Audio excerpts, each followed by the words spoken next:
She wrote, all systems of religious mysticisms are based upon numerals. Wow, my swinging brace. Do you see my swinging brace? what he said, because that was unintelligible. I don't mean to do an incredibly accurate impression of Madame Helena Blavatsky. And she said all systems of religious mysticisms are based upon numerals. And much more accurately, Carl Jung said, Numbers are not concepts consciously invented by men for purposes of calculation. They are spontaneous and autonomous products of the unconscious. So we're going to see over the course of this episode just how true both of those statements really are. So besides the obvious imagery of the Twin Towers appearing as two large number ones in the sky, gigantic number ones, if you'll remember, the first plane to hit was American Airlines Flight 11, or AA-11. Now, you're saying the number 11 has a lot of psychic resonance, according to Crowley and to everybody. But there's two opposite ones, where one is that, that the 11 is the most evil number of all time, and then Crowley believes that the number 11 is the number of all magic. So William Wynne Westcott, co-founder of the Golden Dawn and supreme magus of the Societas Rosicruciana in America, said about the number 11... This seems to have been the type of number with an evil reputation among all peoples. 11 is the essence of all that is sinful, harmful, and imperfect. Yes. Cool. My girlfriend is 300 pounds. Ooh. And I love her because I can dump a big cup on her. I love to watch her squiggle and shine in the night. Oh, I seem to have left my symbolic dagger in my Dodge Dart. Excuse me. So the other founder of the Golden Dawn was the man who regarded the number 11 highest among all, Aleister Crowley. Crowley said, The number of magic itself, and therefore suitable to all types of operation. The sacred number is par excellence of the new aeon. My number is 11, as all their numbers who are of us. Now bring that cock closer to me. I am tired of standing. Aleister did get a lot of cock. But why 11? Is it just arbitrarily chosen? My understanding is that it is I'm not really sure about numerology, but it seems like it's the idea of the kind of, where they talk about archetypes, when Jungian archetypes, and like the idea of ideas that have gone back since the beginning of existence, that these numbers have always meant certain things, that they existed as concepts outside of the numbers for a long time, and we created the concept of numbers on top of them in order to sort of collect the symbolism to use them towards ritual and to use them towards our daily life. Yeah. And so the idea is that these energies always were out there. We just put a name to them. And that the one, because it's about like number one is like the most powerful, unified. It's a thing about clarity and subtlety. And then there's a symbolism about having one and one next to each other, about the idea of two complete purposes next to each other, and how that becomes like confusing and intense. And like basically it's being too real to be magic.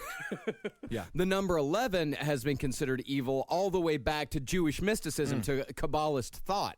And as Carl Jung said, all of these numbers, they are a collective unconsciousness type of thing, is that, yes, they are, there is a numerological counting, 1, 2, 3, 4, 5 aspect to them, but there is also a collective unconscious, shared knowledge about these numbers, and that you can have two different cultures that operate separate from each other, but both of them see the number 11 in their mystic rituals or their mystic beliefs as evil, both at the same time. Okay. My question, though, is do you think that this is going to work across universes in our multiverse, Marcus?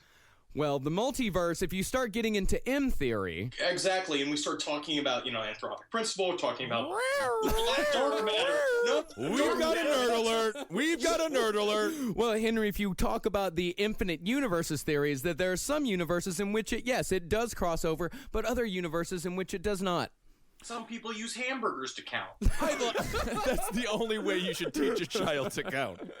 Back to 9/11. We now have 3 sets of 11s.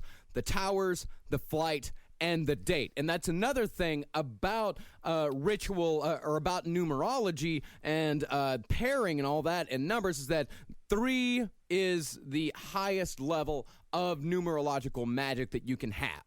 Like 777, 666. For example. Hail Satan. Hail Satan. That's a good one. That's a cool one. Yeah, The 311s is a bad one. because it's 3 11s and they're all bad. And the idea, again, remember, the concept here is that this was put in place by an Illuminati-type organization that has been around since 1776. That 9/11 is an end game from the beginning of America.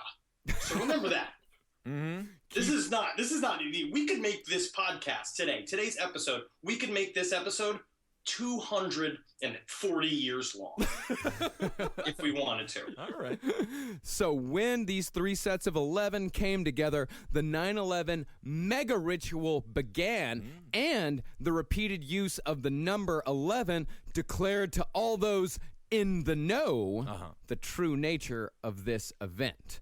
Now, physically, because that's also very important. Yes, because there's both, right? The idea is that it is a secret ritual, and it is a thing that is used to hypnotize America and also create this idea of, because we're going to find out is that Aleister Crowley did believe in the New World Order. Like specifically, he said, the ideal society is the strong over the weak, the maintenance of a patriarchal aristocracy ruling over a slave state, and the Darwinian killing of the unfit.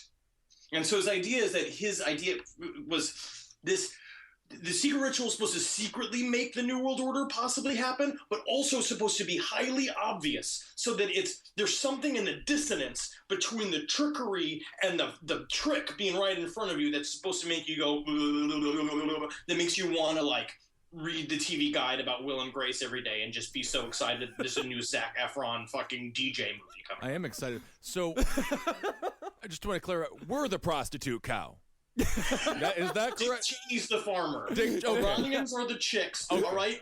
The Syrians are just one old dog out on a field tied to a post. It's just going on, I wish somebody come and pet me. And then Dick Cheney's like, we're going to come and pet you, don't worry. But he's got a fucking bazooka in his hand. He's like, is that a brush? And he's like, yeah, it's a brush, dog. Don't even think about it. It's a part of the fucking mega ritual.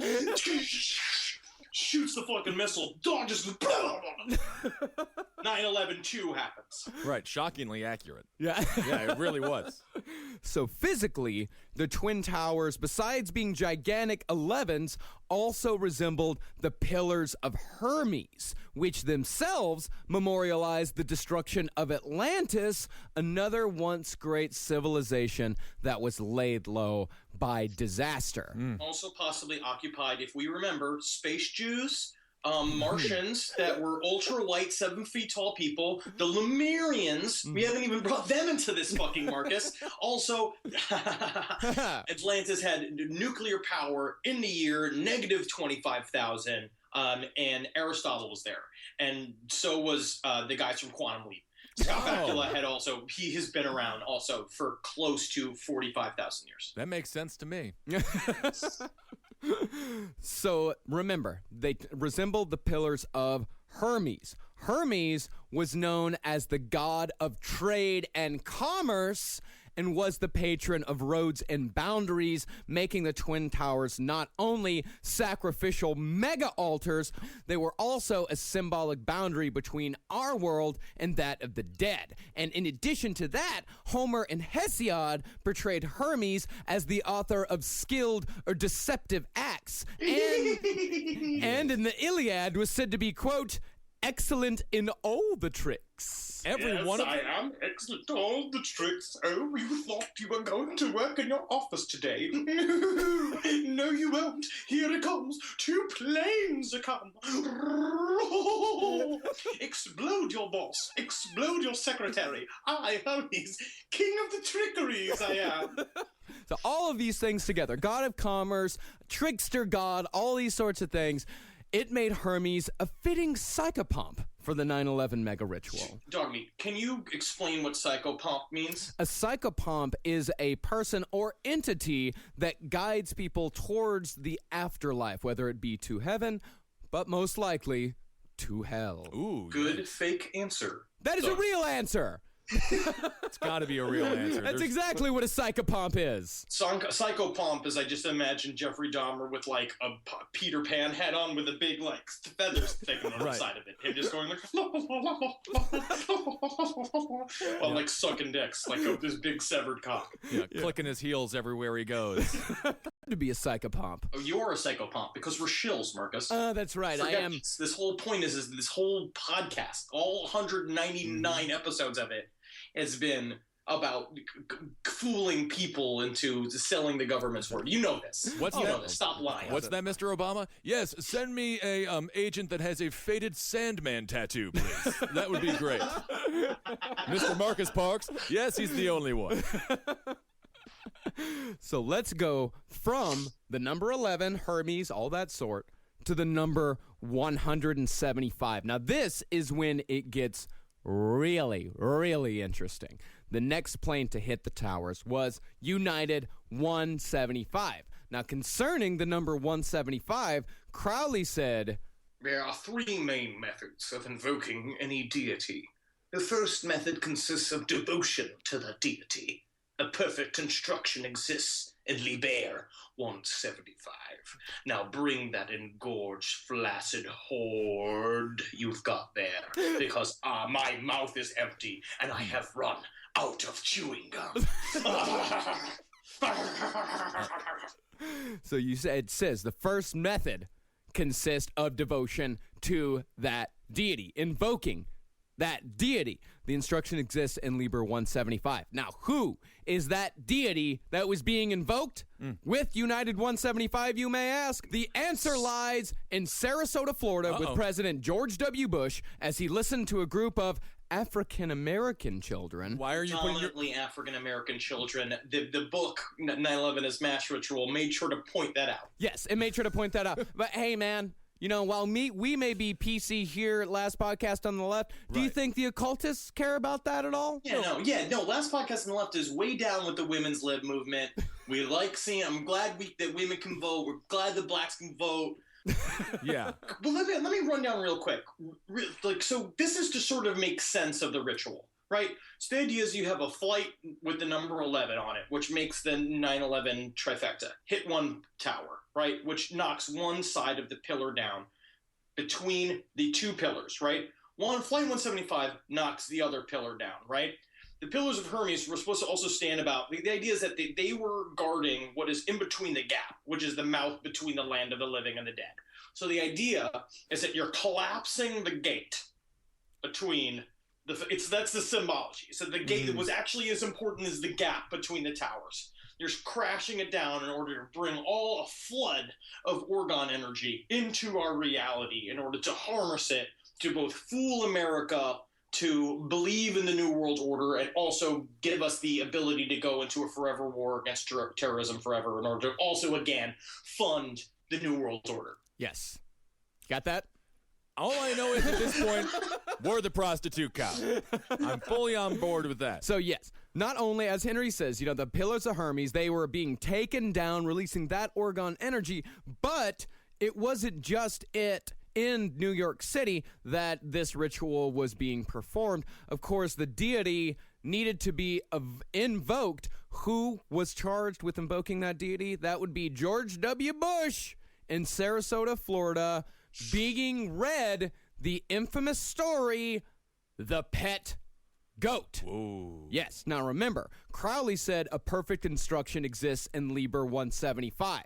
What does Liber 175, which shares its number with United Flight 175, say? It says, I read this book that I may study the nature of my deity. I read this book that I may study the nature of my deity. Now, who was the deity that Aleister Crowley worshipped, or at least revered? Engelbert Humperdinck. I don't know. Who? Satan, a.k.a. Baphomet, a.k.a. the Goat of Mendez. Can we toss a heavy metal riff in there?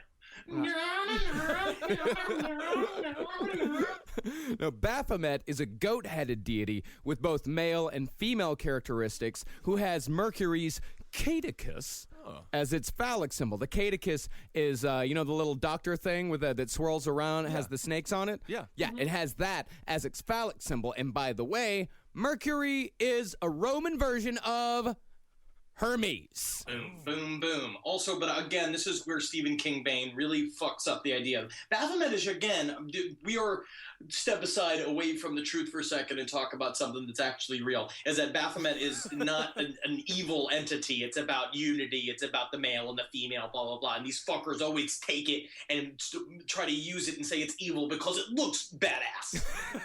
It's got hooves. It has hooves. It's got horns. It's got the goat head. It's got everything that we've been taught over the last 2,000 years. We've been taught should be evil. Well, Jesus wore sandals. And this thing's got hooves. So once again, let's get back to the truth. Once again, Crowley said in Liber 175, I read this book that I may study the nature of my deity. The book that was being read as United 175 crashed into the South Tower was the Pet Goat.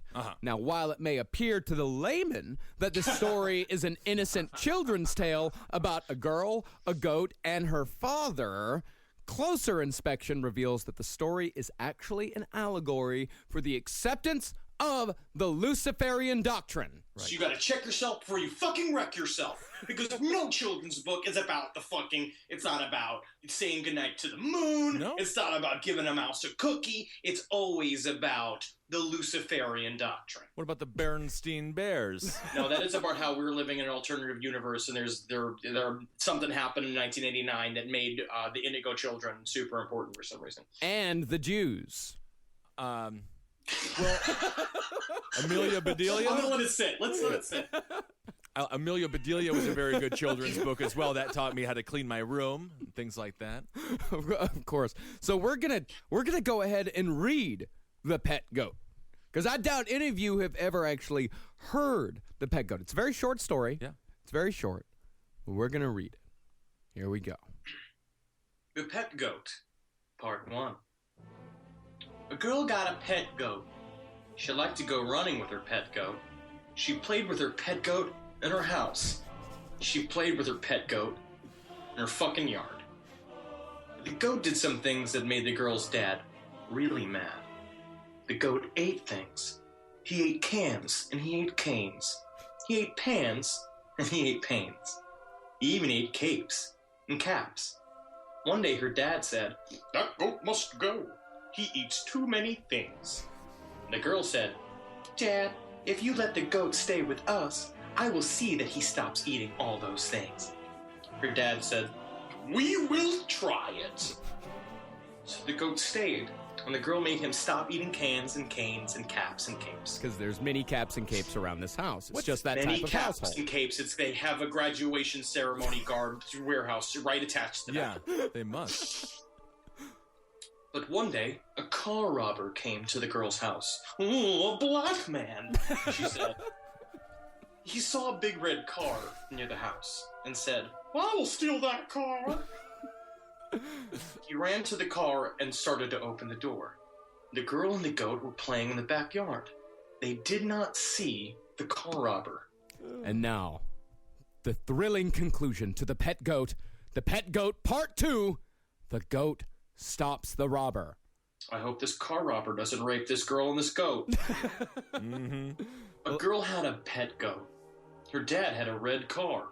Which was better? The fucking car. A car robber was going to steal her dad's car. The girl and her goat were playing in the backyard. Now we've got all the recap done. Let's Right. get to the meat of the story. Almost like we didn't need part 1. But that's fine. Just then the goat stopped playing. He saw the robber. He bent his head down and started to run for the robber. The robber was bending over the seat of the car. The goat hit him with his sharp horns. The car robber went flying. The girl's dad ran out of the house. He grabbed the robber. "You were trying to steal my car!" he yelled. The girl said, "But the goat stopped him." "Yes," her dad said. "The goat saved my car." The car robber said, "Something hit me when I was trying to steal that car." The girl said, "My goat hit you." That's The the girl hugged the goat. Her dad said, "That goat can stay with us, and he can eat all the cans and canes and caps and capes he wants." The girl smiled. Her goat smiled. Her dad smiled. But the car robber did not smile. He said, "I am sore." Now you'll notice that the father, who starts off critical of the goat and its practices, eventually comes to not only accept the goat's better, the goat saves the family car. In other words, the story The Pet Goat is a tacit endorsement of the Luciferian doctrine. Okay. I think you've now got your answer as to why Bush waited until the end of the story to leave. I actually think he was really invested. I think he really wanted to figure out what happened at the end, and then it turns out the car robber was sore. No, Ben. See, the satanic high priest couldn't leave his black mass until the instructions given in Liber 175 were completed. Remember, I read this book that I may study the nature of my deity. Thank you, Cleveland, and good night. That's how he ended all press conferences. So let's stay in Sarasota for just a second here. Now, as we already know, Bush was reading the book in Sarasota, Florida. Perhaps not coincidentally, Sarasota was the summer home of what? The Ringling Brothers Circus. And had been since 1919. It had been settled by 7 Ringling Brothers who, once again, perhaps not coincidentally, all Freemasons. Fucking smoking gun. Also, you're going to remember... So a thing that Stephen King Bang likes to do is describe the terrorists going into the towers as the flying circus of death. That's what he calls it in terms of like the pageantry involved, blah, blah, blah. He has fun. So this is him saying that in 1968, the Ringling Brothers opened the Ringling Brothers and Barnum and Bailey Clown College in Sarasota, where Bush was reading the story, where CIA recruits were reportedly sent to learn sleight of hand. Interesting. So direct quote from the most dangerous book in the world. Through inverted speech, illogical actions, mimicry of spirits and animals, and ludicrous acrobatic stunts, clowns perform functions attributed to tricksters such as Hermes and Satan in mythology, blurring boundaries, toying with social and sexual rules, and mixing the obscene with the sacred. They should have done some loop-de-loops then or something. Made it a little bit more exciting of an event. Well, the problem is that what nobody knows is that actually they said there was only 15 hijackers over 4 planes, blah, blah, blah. But actually there was over 90 hijackers in 4 planes. But the idea is that they were all just as clowns and they could really pack in there. So if those doors of those planes could have just opened, those terrorists would have just come spilling out. Yeah. Man, it's more terrifying than I could ever imagine, the idea that clowns did it. Now, Sarasota is also known as Terrorland, as is described by controversial author Daniel Hopsicker.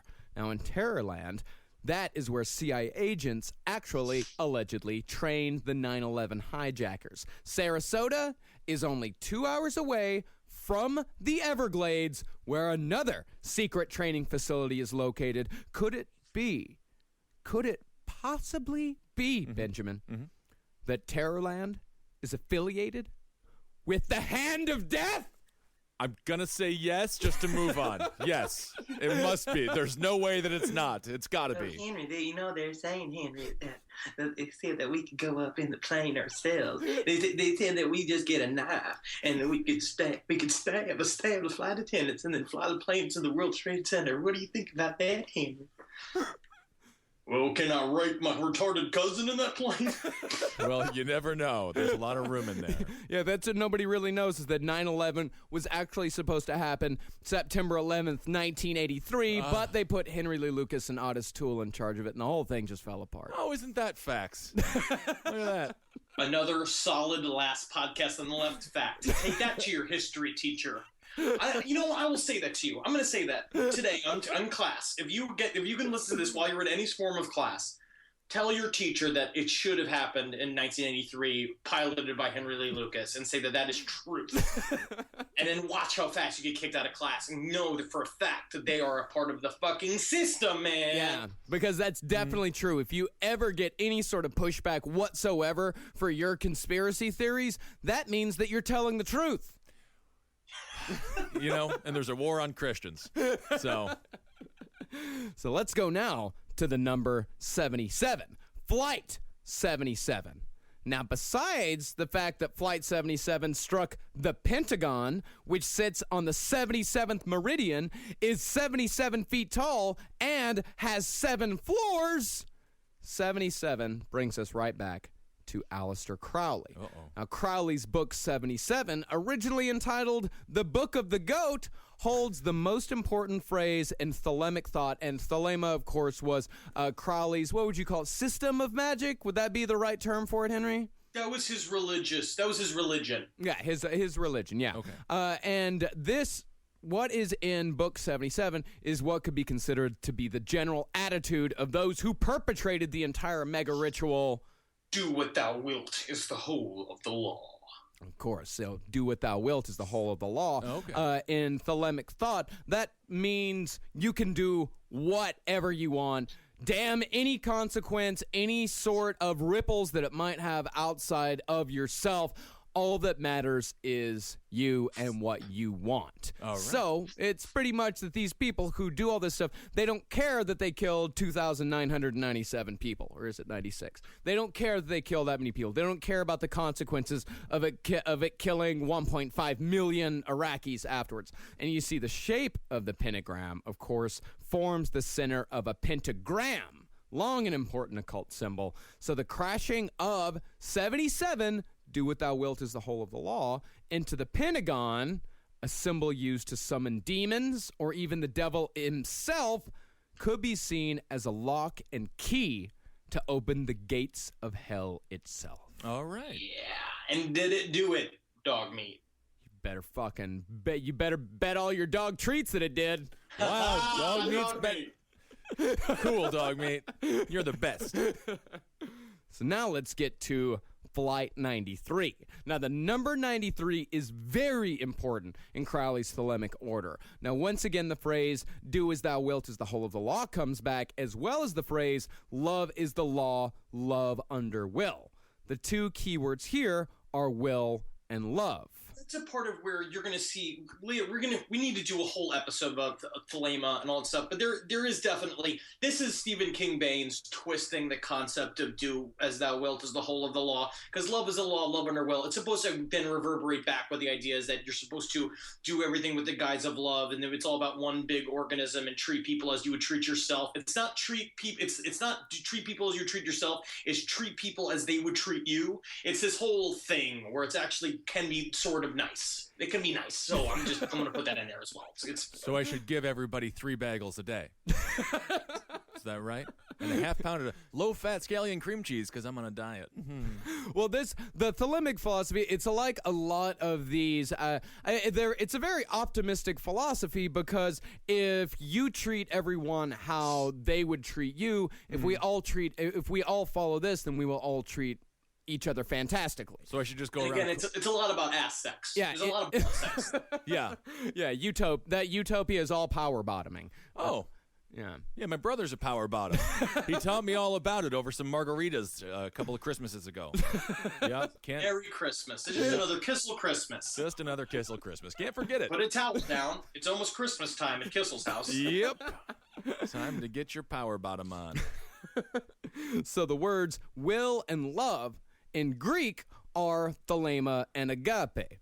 Now, the numerical value of these numbers, if we use the Greek practice of isopsethi, adds up to 93.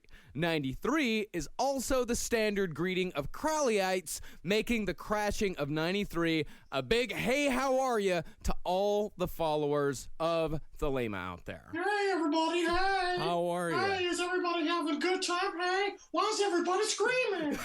Why is everybody yelling? I'm just trying to say hey. Hey, how are you? Huh, Marcus? That's the term? Yeah. Hey, how are you? Hey, this is a gigantic crowd. It was a big old hey, how are you? Hey, how you doing? It kind of was. Right. A lot of this stuff was a gigantic greeting to all the Crowleyites to say, this is a gigantic Crowleyan ritual. This is our moment. Enjoy! I remember that when W was talking on top of the rubble, and he was like, hey, how are you? Well, he did. How's everybody doing tonight? How's everybody doing tonight? Is everybody feeling good? Is everybody having drinks? Tip your bartender, right? I'll be here for the next 8 years now. Thanks, 9/11. Well, that's true. So, in addition to all of that, remember United 93 crashed down in Shanksville, Pennsylvania. Remember that it crashed down there. The name of the field director of the FBI that had jurisdiction over the area where United 93 crashed? The world's laziest man. Bill Crowley. Yeah, dude, it is cousin from Delaware. Absolutely.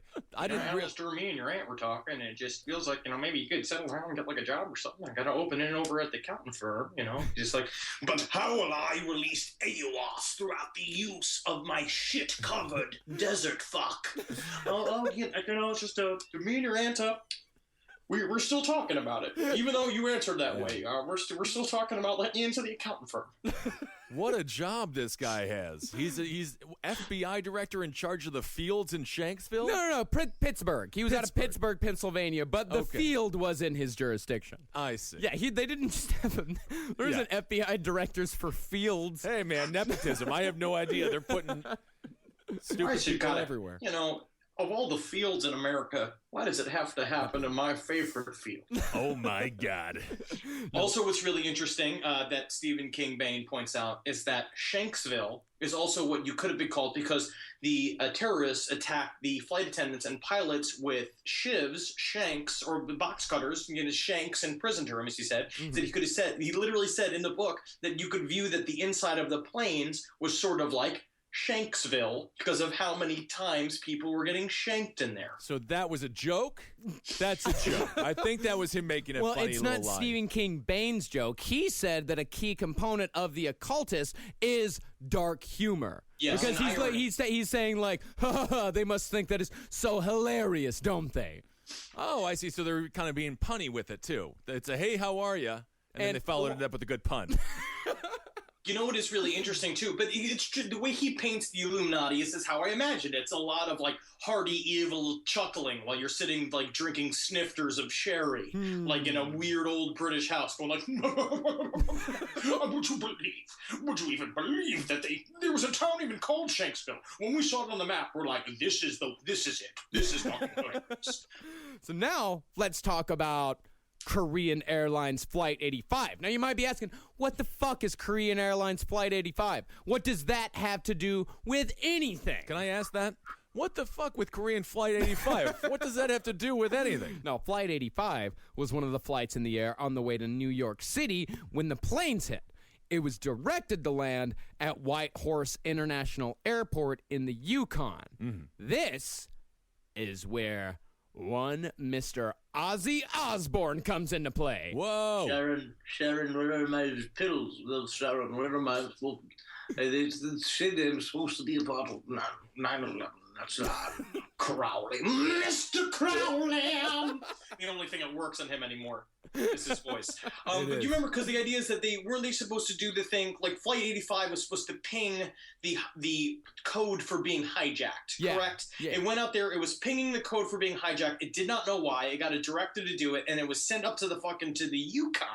Where it was just supposed to sit there saying that it was being hijacked up in the middle of Canada, like some sort of weird distraction. Yeah, really weird stuff. But was it a weird distraction, or was it one more Crowleyan reference? Now, follow me here. And all of this, by the way, this is fucking, this is all actually true. This is a true coincidence. It's very odd. Now, Ozzy, of course, formerly of the band Black Sabbath, in his 1980 hit, Mr. Crowley, sang, "Mr. Crowley, won't you ride my white horse?" White Horse International Airport. Now, what was the name of the air traffic controller working at White Horse International Airport on September 11th, 2001? What was it, Ben? What was the name, Ben? What was the name, Ben? Sharon Osbourne.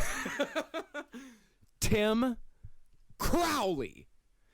And it's just one of those things where if you have smoked an entire joint while listening to this show, it really does get to a point, because the more I read about it, when I was reading it, because I was like, I was like, I need to get into the mind space for this. I fucking rolled a huge joint and just sat and smoked it and read this book on my fucking roof.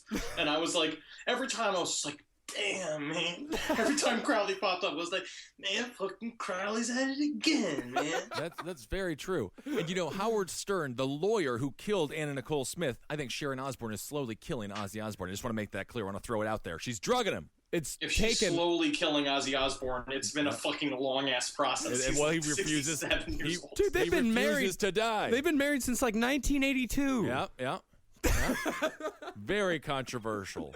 Can't trust anybody. No, you can't. Now, in thanks and tribute to Ozzy Osbourne, Ozzy was allowed, along with Sharon, to attend the 2002 White House Correspondents' Dinner, the first one after 2001, hosted by Drew Carey, by the way. Oh. Also presided over by George W. Bush. And if you don't know what the White House Correspondents' Dinner is, it's pretty much a big roast. Of course. And you know what? Drew Carey, where is he from? Cleveland. And We've had a lot of references to Cleveland. we have? Yeah, there's been 5 references to Cleveland. There have been? Are you guys even listening to yourselves talk? There haven't been any references to Cleveland. I think you've been conditioned that every single time the words 9/11 are said, you just hear the word Cleveland. I swear to God. It's just like, and now bow our heads in the name of the victims of Cleveland. Well, that is true. Cleveland. Now, of course, everyone gets in on the roasting fun on the White House Correspondents' Dinner. Even George W. Bush, who, by the way, not bad as far as delivery goes. If the presidents were only judged by the Correspondents' Dinner, he'd be the best president ever. He really would be. He was No, great. Obama kind of crushes it. Obama Obama's does. particularly very good at it because, I mean, I think that one of his, like, lizard dudes that are controlling him from up top, like, near Sirius is just, also was one of the guys who did George Carlin. Oh, So I see. it's just like, he's just really good. He's like, I've got the timing down. I'm making this nefarious puppet of ours quite charming and hilarious. Now, let's hear George W. Bush's joke about Ozzy Osbourne. And by the way, Ozzy was the very first person that George W. Bush made a joke about during the White House Correspondents' Dinner. All right. Let's hear it. The thing about Ozzy is he's made a lot of big hit recordings. Party with the Animals, Sabbath, Bloody Sabbath, Facing Hell, Black Skies, and Bloodbath in Paradise. Jesus Christ. Ozzy, Mom loves your stuff. Oh, my goodness. And then Ozzy starts kissing at George W. Bush. He starts kissing him. Right. He starts doing the worship sign. We're not worthy. We're not worthy. And then he bites the head off a bat and he drains the blood into Dick Cheney's mouth. They didn't show that on C-SPAN. Yeah, no, it's C-SPAN. They can't. They gotta No, Turn that was away. in the green room. right. So Korean Airlines Flight 85 also relates to something called the opening of the mouth ceremony, which involves the number 85, the Hebrew word peh, and mummies, but that one's just a little bit too complicated. Okay. So we're not going to Yeah, it's about the idea of, like, they would sit around with the mummy and, like, literally open its mouth back and forth and be like, don't you see I'm alive, and then the other guy was like, seriously, fucking Krikar, you're fucking really creeping me out when you do this shit with the mummy mouth, bro. You know what I mean? You need to creep it out, man. You're creeping me out. And he's just like, dude, you can't even be mad about it because if we make the mummy come to life and for real, dude, that would be super fucking creepy. And he's just like, I know, but I can't handle it. I can't keep my shit straight. When you're like, he's like, These Egyptians. Yeah. You bring a mummy to life, Brendan Fraser's got to go kill it. So if you want to hang out with him, that's the question. Although, about the word peh that I just mentioned, Peh. we Peh? will, Peh. peh, P-E-H, peh, Peh. peh, Peh. peh. Peh. We could do this all day. We will say that the word peh is connected by the Hermetic Order of the Golden Dawn, which Aleister Crowley co-founded. They connect it to the Tower tarot card, which symbolizes the destruction of old structures and is also variously referred to as the Devil's House, the House of the Damned, Inferno, or simply Hell. Ooh. And another aside concerning the tarot, the famous falling man photo, of course, we've all seen it. Right. You know, the guy that's kind of got his one leg straight down, one leg a little bent, is eerily similar to the Hanged Man tarot card, which can represent giving in to destiny and surrendering control to outside forces. Now, this is all good ways to really harass people at a crystal store. If you want to really the only way to get thrown out of a crystal store is to go in and start on this talk about 9/11 as connected to the tarot deck. Yeah. And even then, they just politely ask you to go. But they do it with such heart and tears in their eyes that you have to leave. Yeah, there's one They got over. a piece of hematite, and they're just like, all right, now, to be with you. Forces away with you. There's nothing like making a mystic sad. It really breaks your heart. Interestingly enough, the man pictured in the falling man photo was the brother of the sailor in The Village People, who received their Hollywood Walk of Fame star on September 12th. 2008, 7 years to the day after the falling man photo first appeared in newspapers. Okay, so that's. I would say of all the stuff we've said, that's the most dubious, version. Dubious? That's the most dubious fact. Dubious. It's like 6 degrees of Baphomet. So now let's talk about, finally, the symbology of 9/11. Now, Henry, of course, really pushed it on the first and second episodes, the brand of 9/11. Mm-hmm. You say 9/11, immediately it conjures up feelings, it conjures up thoughts, it conjures up memories. The brand of 9/11 itself has become synonymous with terror. But for the 30 years prior to 9/11, here in America, 911 had been the universal code for help is on the way. Call 911. Right. We have something bad happen. Call 911. Someone's going to come to save us. Or at least there is the illusion of someone coming to save us. Now, the sudden reversal of meaning, which is a tactic that occultists often use, was designed to create an additional level of fear in the hearts and minds of the American public. Because you see now, the numbers 911 no longer mean help in our minds. It now means helplessness. Right. It's a heel face turn that they have to pull off in WWE, and the greatest heel to face turn ever, SummerSlam, Bret Hart versus Stone Cold Steve Austin. When Stone Cold refused to tap out, he just bled from his forehead and passed out. So, I loved it. So this is really what they did, and it was a perfect switch. Yeah. Yes, 9/11 is just like the wife beater Stone Cold Steve Austin. He's not a wife beater, Henry. He is a wife beater. Where did you hear that, sir? Where did you hear that? Let's type in Stone Cold Steve Austin wife beater. Oh, you can type in anything. Austin wife beater. Yeah, actually, yeah, okay. Yeah, Henry, I'm going to go ahead and put in Stone Cold Steve Austin wife beater. Just wait a second. Oh, no! Oh, it doesn't look like it, Henry, does it? The Stone Cold said so. Thank God. Would a man who comes out to music like that beat his wife? Yes. Oh. Would the Texas rattlesnake beat his wife?